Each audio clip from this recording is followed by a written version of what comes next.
Amém, irmãos. Espero que todos estejam bem, todos estejam em paz. Vamos orar pela palavra. Senhor, nós oramos te agradecendo por mais um dia na tua casa.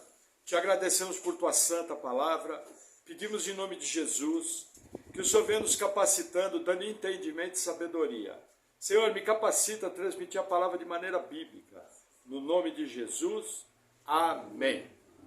Amém, irmãos. Então vamos ao nosso texto base, livro de Esdras, capítulo 1, o versículo 1 diz assim: No primeiro ano de Ciro, rei da Pérsia, para que se cumprisse a palavra do Senhor pela boca de Jeremias, despertou o Senhor o espírito de Ciro, rei da Pérsia, o qual fez passar pregão por todo o seu reino, como também por escrito, dizendo: Assim diz Ciro, rei da Pérsia, o Senhor Deus dos céus me deu todos os reinos da terra e me encarregou de lhe edificar uma casa em Jerusalém, que está em Judá. Até aqui. Amém? Veja, irmãos, hoje nós estamos iniciando um dos livros mais bonitos do Antigo Testamento. Para você entender em que ponto da história nós estamos. Volta uma página, você vai estar no livro de Crônicas. Vira uma página para trás, você vai estar no livro de Crônicas. No finalzinho do livro de Crônicas, capítulo 36, versículo 21, diz assim: Para que se cumprisse a palavra do Senhor pela boca de Jeremias, até que a terra se agradasse dos seus sábados. Todos os dias da assolação repousou, até que 70 anos se cumpriram. Porém, no primeiro ano de Ciro, rei da Pérsia, para que se cumprisse a palavra do Senhor pela boca de Jeremias, despertou o Senhor o espírito de Ciro, rei da Pérsia, o qual fez passar pregão por todo o seu reino, como também por escrito, dizendo: Assim diz Ciro, rei da Pérsia, o Senhor Deus dos céus me deu todos os reinos da terra, e me encarregou de lhe edificar uma casa em Jerusalém, que está em Judá. Quem há entre vós de todo o seu povo, o Senhor seu Deus, seja com ele e suba. Até aqui, veja que interessante, pode virar a página de volta. O que acontece? O livro de Esdras, ele começa exatamente no final de Crônicas. Só que a distância entre as duas histórias é de 70 anos. O que acontece? Existem aqui duas contagens que os estudiosos usam. A primeira contagem é na primeira deportação, que aconteceu em 606 antes de Cristo. E que Daniel, o profeta Daniel, foi levado para a Babilônia. Quando aconteceu o retorno, o decreto vai acontecer em 538. Porém, a chegada em Jerusalém vai se cumprir em 537. Na maneira judaica de contar os anos, dá exatamente 70 anos. Que o profeta Jeremias falou que a terra ia ficar descansando. Por quê? Porque o povo não guardava o 7º ano de descanso, que era o chamado sábado da terra. E ele fez isso por 70 vezes na história de Israel. Aí o que Deus fez? Olha, vocês não me obedeceram guardando o ano de descanso. Então agora eu vou colocar vocês no exílio e a terra vai descansar forçadamente 70 anos. É o que está acontecendo aqui.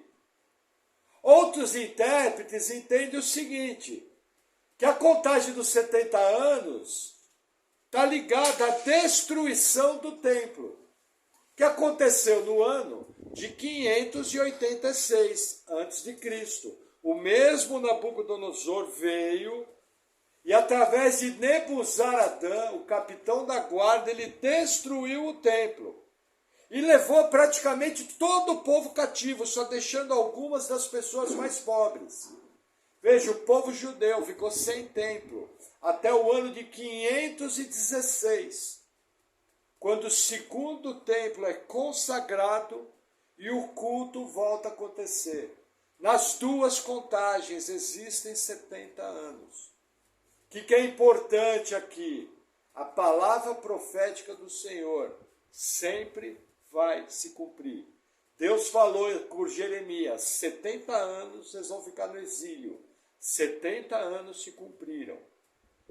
É literal? No meu entender, literal. Deus cumpriu precisamente a profecia. Lógico, pode ter uma aproximação ou outra, um pequeno erro de calendário, isso é normal. Mas por causa do fator humano, eu já conversei com vocês as questões de calendário. As datas bíblicas são levemente aproximadas. Mas a gente vê claramente, os 70 anos se cumpriram. Pastor, como que você sabe? Veja que interessante. A arqueologia desenterrou, no século XIX, o chamado cilindro de Ciro. O cilindro de Ciro era uma pedra em forma de cilindro que falava dos feitos do grande imperador persa Ciro. Nesse cilindro está escrito que ele deu ordem ao povo de Jerusalém para retornar à sua terra e reconstruir o templo. Essa passagem bíblica é confirmada pela ciência, pela arqueologia moderna. Cumprido aquilo que a gente vê nos últimos 150 anos. Normalmente, quando se desenterra algo, quando se encontra algo novo, aquilo sempre vem confirmando a narrativa bíblica. Para vocês terem uma ideia, muitos dos arqueólogos da história, eles usavam o texto bíblico para escolher o lugar que eles iam fazer as escavações. E lá eles encontraram muita coisa, graças à fidelidade do texto bíblico. Como eu costumo dizer, a Bíblia prova que ela é a palavra de Deus, falando do futuro, antes que ele aconteça. Somente um Deus soberano, que controla todas as coisas, um Deus que escreve a história, é que pode fazer isso. Nenhum outro livro religioso do mundo tem profecia, somente a Bíblia tem profecia prevendo o futuro. E essas profecias se cumprem com 100% de exatidão, mostrando que a Bíblia é a palavra de Deus. Amém? Amém. O que mais que eu gostaria de falar? Veja, irmãos, fazer uma pequena introdução em Esdras. Quem foi Esdras? Esdras era de uma família de sumo sacerdote. Esse livro de Esdras, na Bíblia hebraica, ele formava um único livro, juntamente com o livro de Neemias. Por quê? Porque as histórias contadas em Esdras e Neemias se arrastam por aproximadamente 100 anos. A história começa a ser contada aqui em 539, 538 a.C. E ela vai terminar de ser contada em 430 a.C., quando Neemias é nomeado governador de Judá. Todas essas histórias estavam compiladas num único livro, chamado de Esdras. Aí o que começou a acontecer? Os hebreus começaram a dividir em Esdras 1 e Esdras 2. Com a chegada do cristianismo, Jerônimo, um grande herói da fé, resolveu dividir, mudou o nome. Esdras 1 virou Esdras. E Esdras 2 ele colocou o nome de Neemias, que é o principal protagonista do livro. Porém, é o mesmo conteúdo. E nós vamos fazer o estudo juntamente com o livro de Esther, porque vai pegar todos os acontecimentos desse século, que vão mostrar, desde a reconstrução de Jerusalém e do templo, até a retomada da vida normal do povo. São praticamente 100 anos de história. E veja que interessante, Esdras era uma família de sumos sacerdotes. Provavelmente ele era um escriba no reino da Pérsia. Não era. O que era um escriba? Era um camarada encarregado de documentação. Vamos dizer que ele era uma espécie de juiz, de um cartório dos tempos modernos. Porém, de família de sumos sacerdotes. Como que eu sei isso? No livro nós vamos ver várias documentações que só poderia ter acesso alguém de influência no reino da Pérsia. As documentações que nós vamos ver, as listas de genealogias, as listas de instrumentos, os decretos, as ordens, apenas alguém de influência no governo é que poderia ter acesso a isso, mostrando que Esdras não era qualquer pessoa. Esdras era alguém muito conceituado no reino da Pérsia. Eu estava lendo hoje, tem um estudioso que defende o seguinte, que dentro do reino da Pérsia, a Pérsia é o Irã hoje, dentro do reino da Pérsia, o especialista em assuntos judaicos, quem tratava com o rei sobre assuntos judaicos, esse estudioso crê que era Esdras. Tamanha a importância dele. Não somente isso, nós não temos certeza quem escreveu Esdras e Neemias. Mas pela característica do livro, parece que 1 Crônicas, 2 Crônicas, Esdras e Neemias foram escritos pelo próprio Esdras. Como que eu sei disso? No meio do livro, eu tenho passagens em que Esdras fala na primeira pessoa. Ele fala, eu fiz tal coisa. Isso é chamado o quê? Memórias de Esdras. No livro de Neemias, também o próprio Neemias fala na primeira pessoa. Eu, Neemias, fiz tal coisa. Então, o que os estudiosos entendem? Que esses dois livros foram feitos em cima das chamadas Memórias de Esdras e Memórias de Neemias. E juntamente com o material que tinha armazenado, foi escrito 1ª e 2ª Crônicas. Para quê? Para contar para o povo que estava voltando do exílio os grandes feitos de Deus. E o que Deus tinha feito na época dos reis de Israel. Toda essa história compilada entre 1 Crônicas, 2 Crônicas, Esdras e Neemias, ela é uma história de 500 anos. Isso é uma parte da história de Israel. Veja, o Brasil tem 500 anos. Para você entender a importância do que está escrito aqui.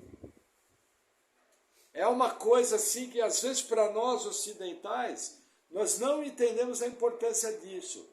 Mas para Deus ficou tudo registrado. Outra coisa que eu tenho que entender. Voltaram primeiro para Jerusalém em torno de 50 mil pessoas. Eles voltaram através de Zorobabel, que também é chamado de Sesbazar, que é o seu nome persa. Essas 50 mil pessoas voltaram por um desafio enorme.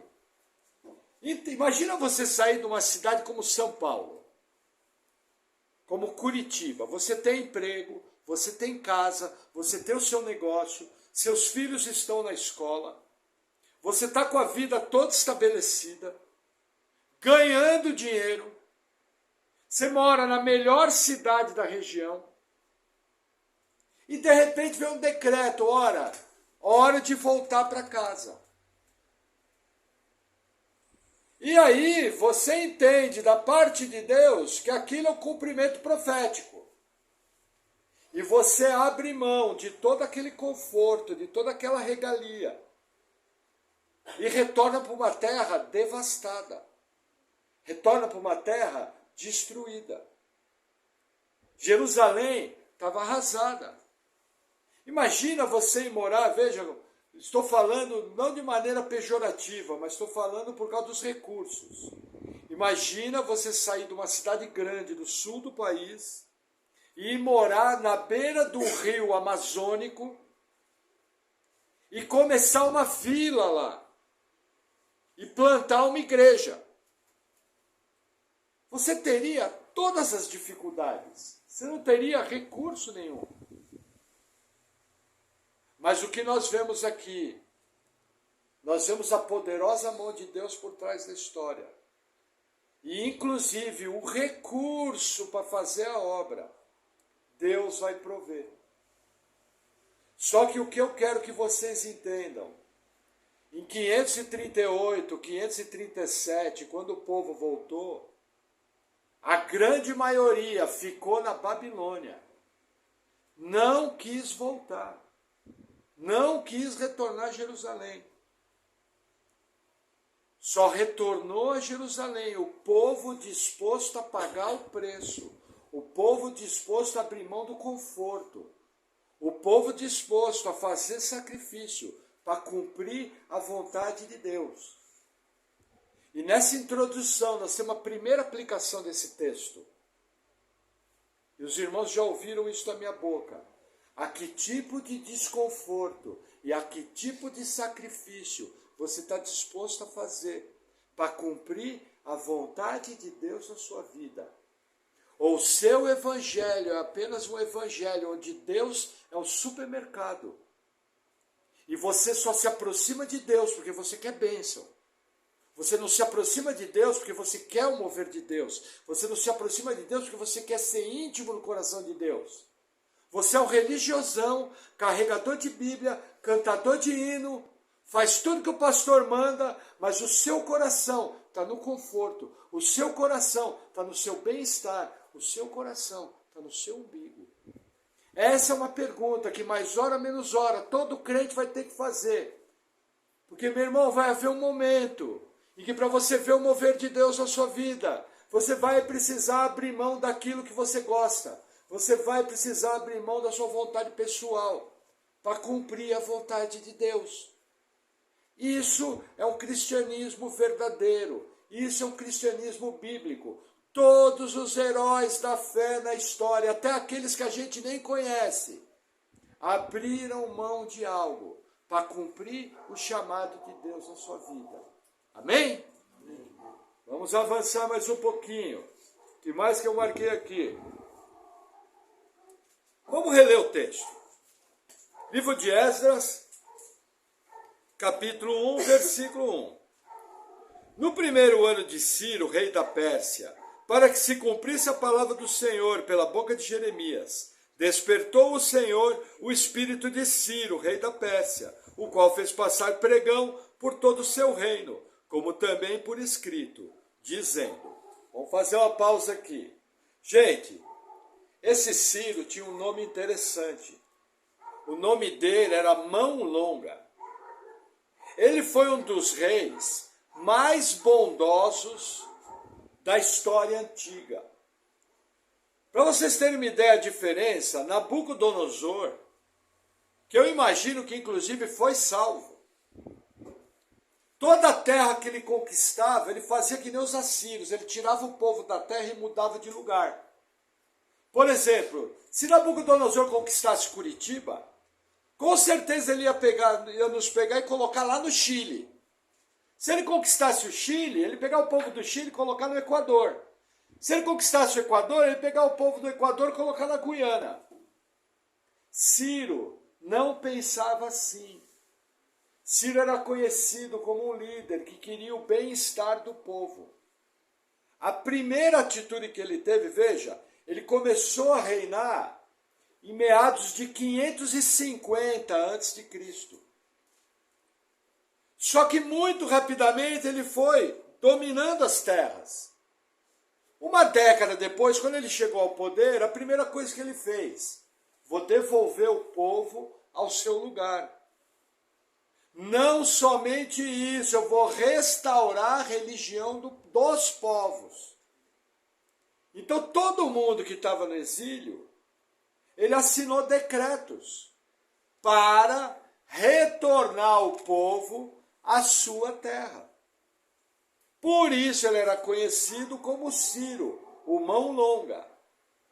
Porém, o historiador Flávio Joséfo nos conta uma história muito interessante. Nos conta que Ciro, assim que tomou a cidade de Babilônia, ele teve acesso a profecias sobre o nome dele. E quando ele viu essas profecias, ele ficou maravilhado. Deixa a sua Bíblia marcada aí no livro de Esdras. Nós vamos um pouco à frente no livro do profeta Isaías, capítulo 44. Você vai passar por Jó, vai passar por Salmos, vai passar por Provérbios. Logo em seguida você vai chegar em Isaías. Isaías 44. Olha que interessante. O livro de Isaías é enorme, tem 66 capítulos. Isaías 44, nós vamos ler o versículo 28. Diz assim a palavra do Senhor. Isaías 44, 28. Que digo de Ciro? É meu pastor, e cumprirá tudo o que me apraz. Dizendo também a Jerusalém, tu serás edificada, e ao templo tu serás fundado. Capítulo 45. Assim diz o Senhor ao seu ungido, a Ciro, a quem tomo pela mão direita, para abater as nações diante de sua face, e de cingir os lombos dos reis, para abrir diante dele as portas, e as portas não se fecharão. Versículo 13, do mesmo capítulo 45. Eu o despertei em justiça, e todos os seus caminhos endireitarei. Ele edificará a minha cidade, e soltará os meus cativos, não por preço, nem por presente, diz o Senhor dos Exércitos. Até aqui. Vamos fazer uma pausa. O profeta Isaías, 200 anos antes, a época aqui é em torno de 720 antes de Cristo. O profeta Isaías, de maneira espetacular, dá o nome do rei que iria conquistar Babilônia e que iria devolver o povo cativo. Essa profecia é tão impressionante que os incrédulos diziam que o livro de Isaías tinha sido escrito após os acontecidos. Porém, como eu já falei aos irmãos, em 1949, em cavernas lá na região de Israel, do deserto de Israel, foram descobertos pergaminhos antigos. Entre esses pergaminhos estava o livro de Isaías completo, e ele datava o ano 700 antes de Cristo, provando cientificamente que a profecia foi escrita 200 anos antes. A pessoa pode até dizer para mim que não acredita em Deus, e eu vou dizer para ela, como você tem fé? Porque eu vou te dizer, com tantas evidências, para a pessoa dizer que Deus não existe, ela precisa ter muita fé. Eu penso assim. Tem gente que pensa diferente. Porém, não somente essas profecias se cumpriram. Vamos um livro à frente. Livro do profeta Jeremias, capítulo 25. Olha que legal. Jeremias 25. Fica tranquilo que na minha Bíblia o 25 também está fugindo, que nem na sua. Jeremias 25, achei, versículo 12. Olha o subtítulo aí na sua Bíblia, Destruição da Babilônia. Olha que interessante. Versículo 12. Acontecerá, porém, que quando se cumprirem os 70 anos, visitarei o rei de Babilônia. E esta nação, diz o Senhor, castigando-a a sua iniquidade. E a da terra dos caldeus, farei deles ruínas perpétuas. E trarei sobre aquela terra todas as minhas palavras que disse contra ela, a saber, tudo quanto está escrito nesse livro, que profetizou Jeremias contra todas estas nações. Quando aconteceu isso? Após 70 anos. Quando que Jeremias escreveu essa profecia? Aproximadamente em 619. Essa profecia se cumpriu em 539. 80 anos depois. Não bastasse, vamos um pouquinho mais à frente. Jeremias capítulo 29. Vira algumas páginas. Jeremias 29. Versículo 10. Diz assim: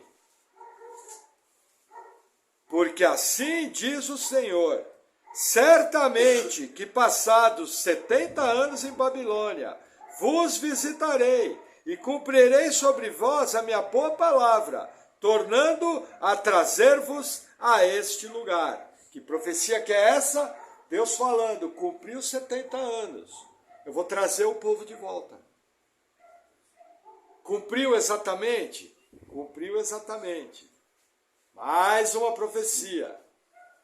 E tem mais uma, que eu não me lembrava dela. Descobri hoje com o autor. Capítulo 33, vira mais um pouquinho.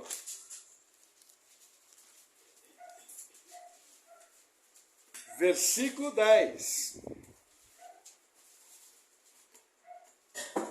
Diz assim a palavra do Senhor. Jeremias 33, 10.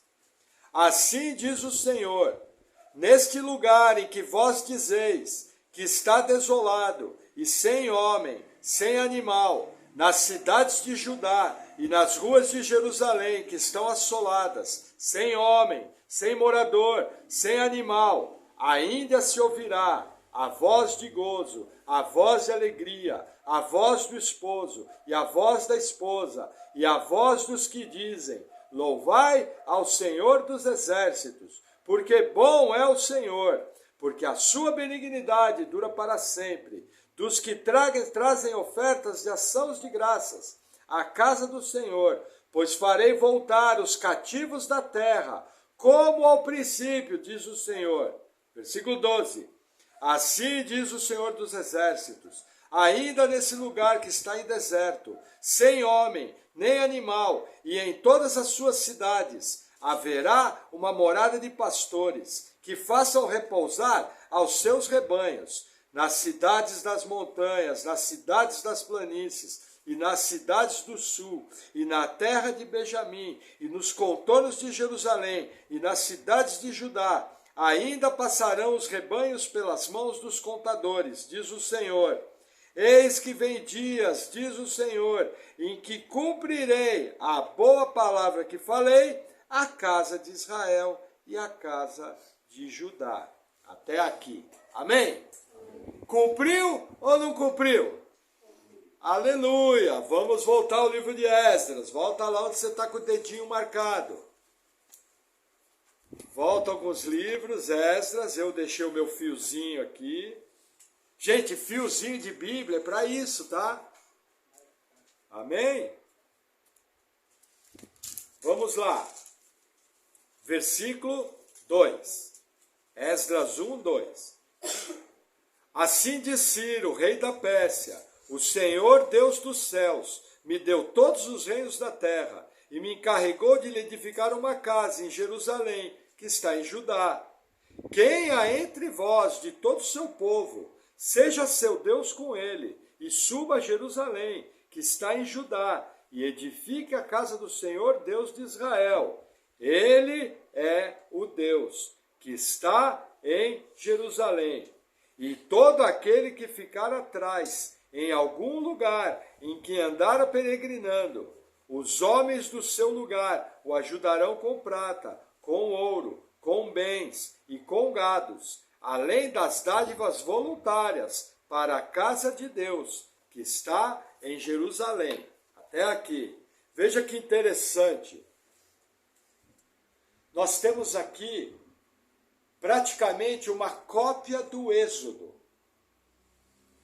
Existem similaridades entre quando Israel saiu do Egito e veio tomar a terra prometida, e existem fatos muito parecidos quando Israel saiu de Babilônia e veio retomar a terra prometida.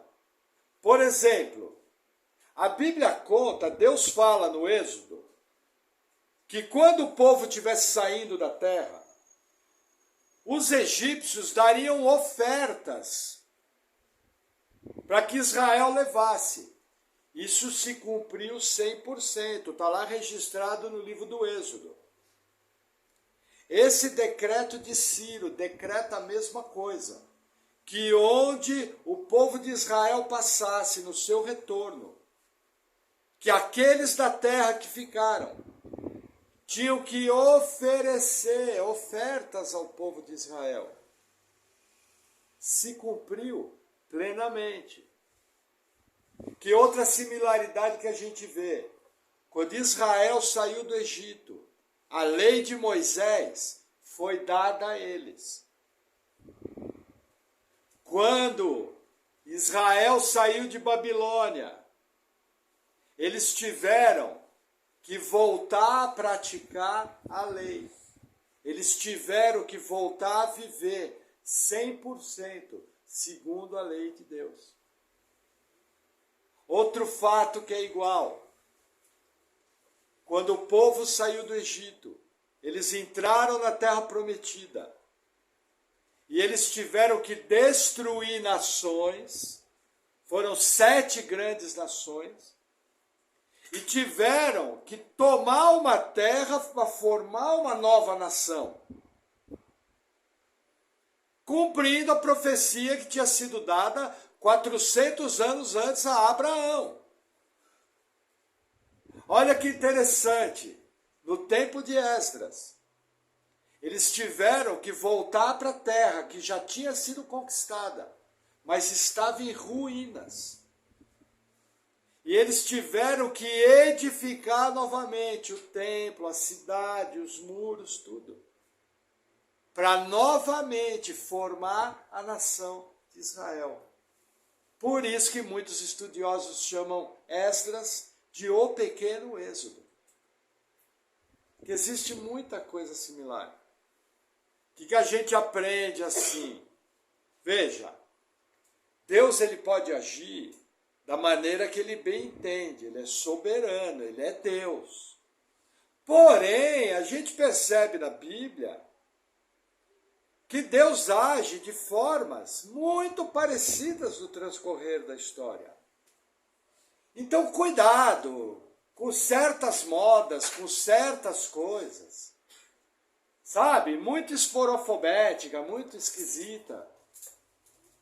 Quando você vê algo muito diferente, abre o olho. Julga se aquele mover é bíblico.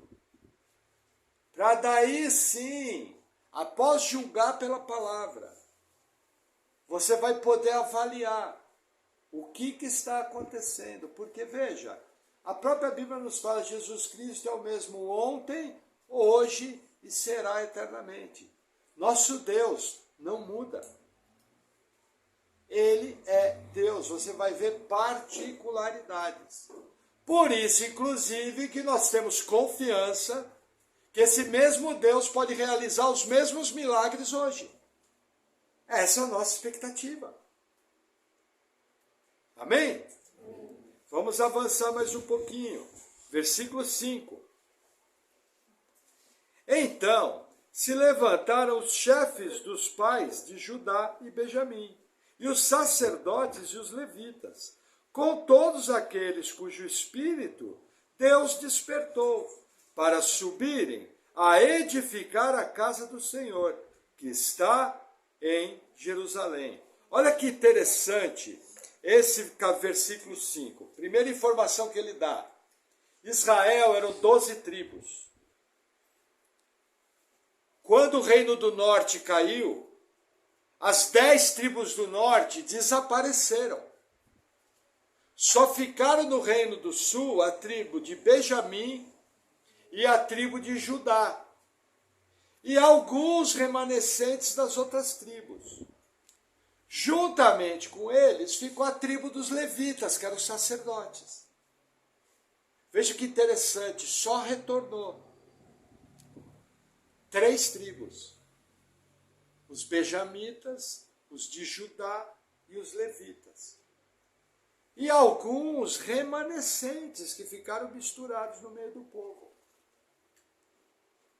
Lembra que Deus rejeitou as tribos do norte?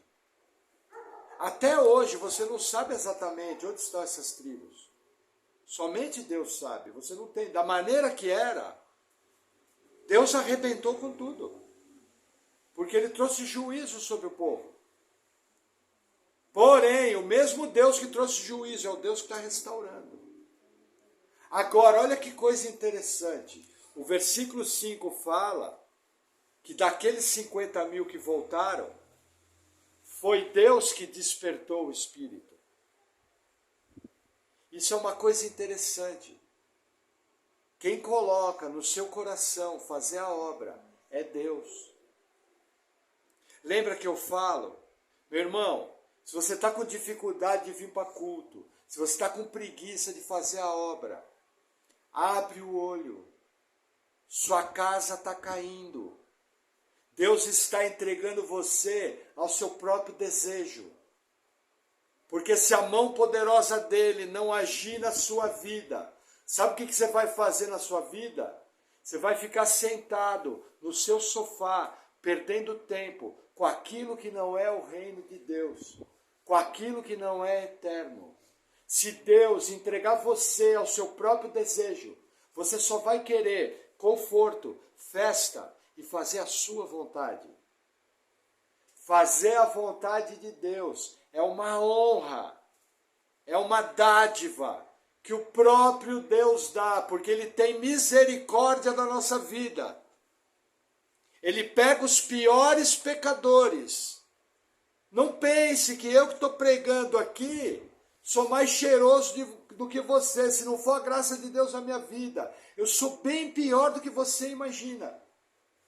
Porém, pela misericórdia dele, ele despertou o meu espírito, despertou o seu espírito, ele está sentado aí nessa cadeira. E aí tem uma coceira em você, e você falou, eu preciso ir para o culto, eu preciso adorar esse Deus, eu preciso servir a Deus. Então, cada vez que você chega na casa de Deus, chegue com o coração agradecido, fala, Senhor, obrigado, porque eu tenho saúde. Obrigado, porque o Senhor me trouxe até aqui. Obrigado, porque o Senhor me deu esse presente de te servir, de te adorar. É Ele que nos capacita. É no poder dEle que nós fazemos a obra.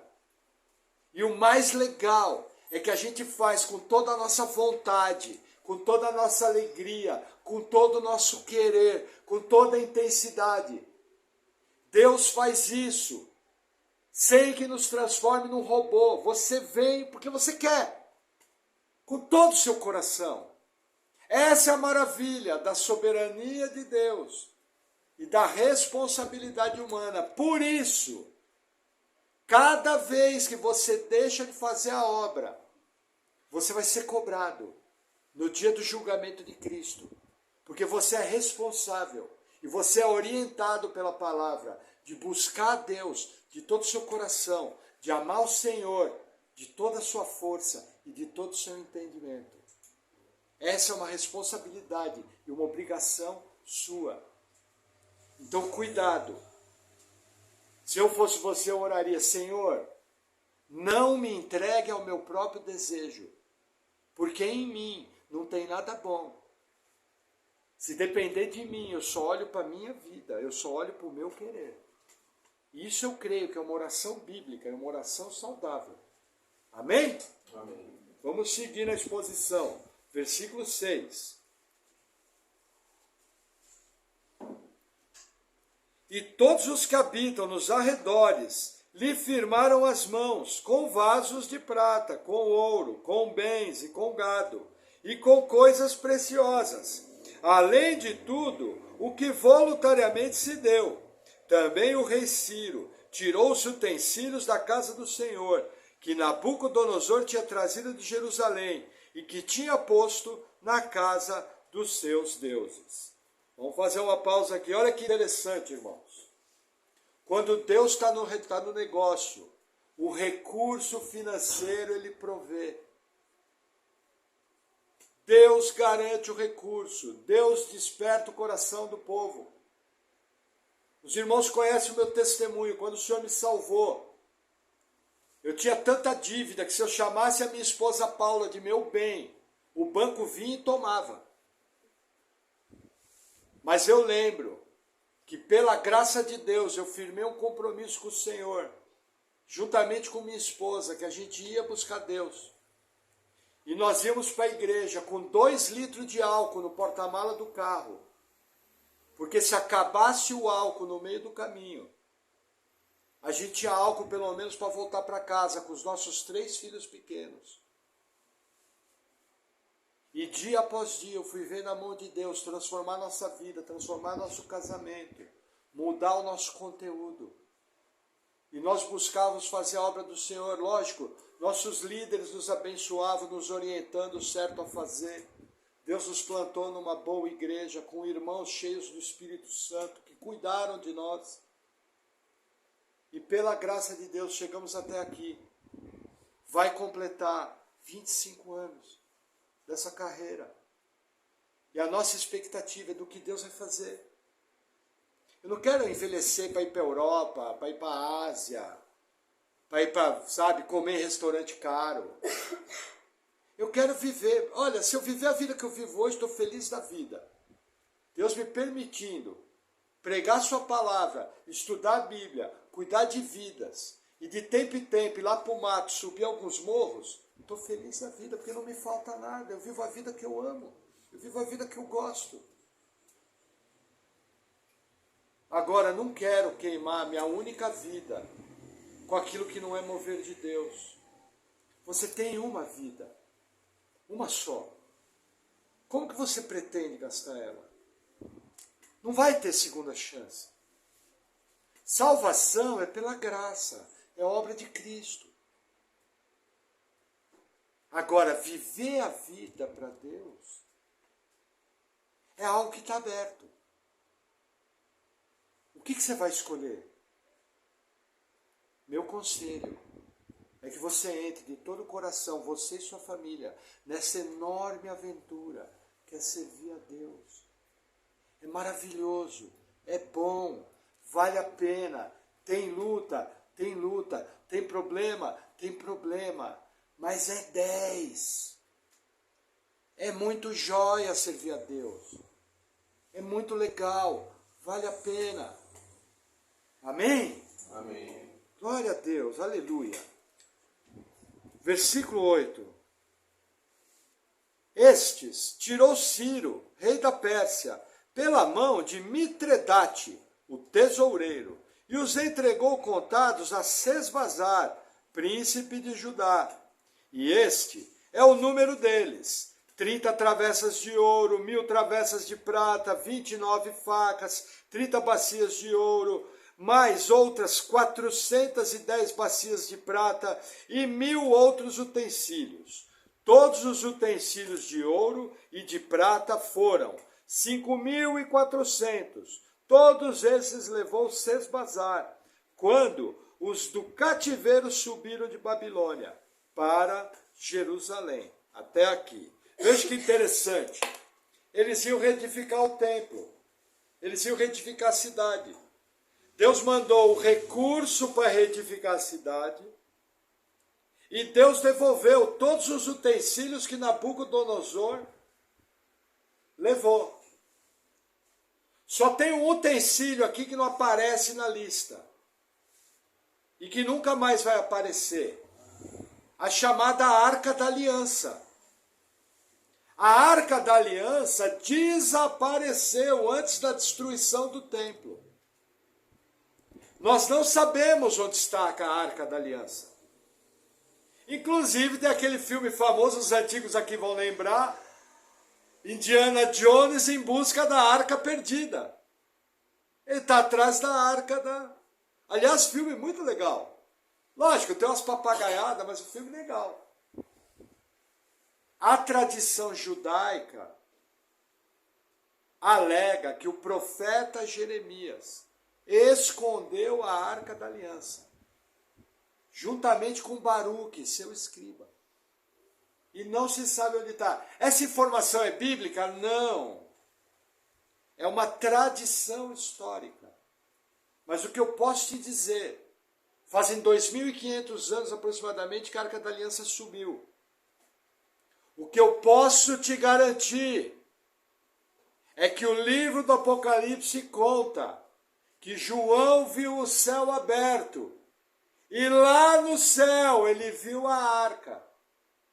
Eu creio que existe uma chance enorme que nós vamos ver essa arca ao vivo e a cores, porque o livro do Apocalipse fala que nós vamos ver. Eu tenho essa expectativa e creio que vai ser algo maravilhoso. Sabe aquela cerejinha do bolo? Deus precisa mostrar a arca para a gente? Não, a arca representa a presença de Deus. Na Nova Jerusalém, a presença de Deus vai ser tudo. Quando você vê a descrição da Nova Jerusalém, a descrição da cidade aponta o tempo todo para Jesus e para o Deus Pai Todo-Poderoso. Mas talvez, para fazer um gracejo, Deus, na sua bondade, vai nos mostrar a Arca da Aliança. Porque ela aponta para a presença dele. Amém? Mas o que eu quero que você entenda, irmão, o recurso para servir a Deus, Deus vai prover. Mesmo que no início seja pouco recurso. Por que que Deus faz assim? Muitas vezes a nossa fidelidade é testada. Deus sabe o que você vai fazer. Deus capacita para toda boa obra. Porém, quando você é fiel no pouco, o mundo espiritual vê as suas atitudes. E não pode ser alegado nada. Porque as nossas atitudes mostram quem é o primeiro no nosso coração. Não venha você me dizer que Deus é o primeiro no seu coração, se o seu estilo de vida não mostra isso. Você está enganando você mesmo. Se Deus é realmente o primeiro no seu coração, o seu estilo de vida vai mostrar isso. Como você ora, como você faz sua agenda. Eu aprendi com os irmãos da minha primeira igreja. Os irmãos lá eram tudo canelinha de fogo, como a gente diz. E com esses irmãos aprendi o seguinte: bom, o que eu vou fazer hoje? Eu tenho reunião na igreja quarta-feira e tenho reunião na igreja domingo. Isso eu sei que eu vou fazer. E o resto? E eu aprendi com esses irmãos que se ia ter qualquer festinha, no meio da festinha ia ter uma oração, era para ir. Porque o certo está junto com o povo de Deus. E pela misericórdia de Deus, até hoje, a gente tem conseguido cultivar esse bom hábito. Eu quero estar onde o povo de Deus está. Onde o povo de Deus está presente. Aonde está o Espírito do Senhor? Aí a liberdade. Lógico, o versículo quer dizer outra coisa, liberdade da lei. Mas nós sabemos, pela Bíblia, que Jesus nos liberta de todas as amarras do inimigo. E nos resgatou do império das trevas e nos trouxe para o reino da sua maravilhosa luz. Essa história que nós começamos a ver hoje, do ponto de vista prático, o povo está sendo tirado do meio de uma nação pagã, do meio de uma nação idólatra. Os próprios persas eram idólatras, adoravam outros deuses. coisa que a Bíblia condena. Israel foi para o cativeiro por causa da idolatria. É coisa muito séria. Porém, Deus usou até esse povo pagão, até esse povo idólatra, para cumprir o seu propósito e trazer o povo de volta. Nós não sabemos se Ciro foi salvo. Nabucodonosor parece que foi salvo. Ciro nós não sabemos. Tem chance, pelo que nós vemos, pelo cilindro de Ciro, até o momento que foi feito o cilindro de Ciro, Ciro continuava idólatra. Então, para ele, existia um Deus maior, o Deus da Bíblia, mas existiam outros. Mais ou menos é aquilo que a gente vê hoje no catolicismo. Com todo respeito. Mas você tem Deus Pai Todo-Poderoso e você tem um panteão de deuses, a Santologia Católica. Que a gente sabe que muita gente de boa fé, porque aprendeu errado, está se enganando. Mas isso é outra história, não é o tema aqui. Amém?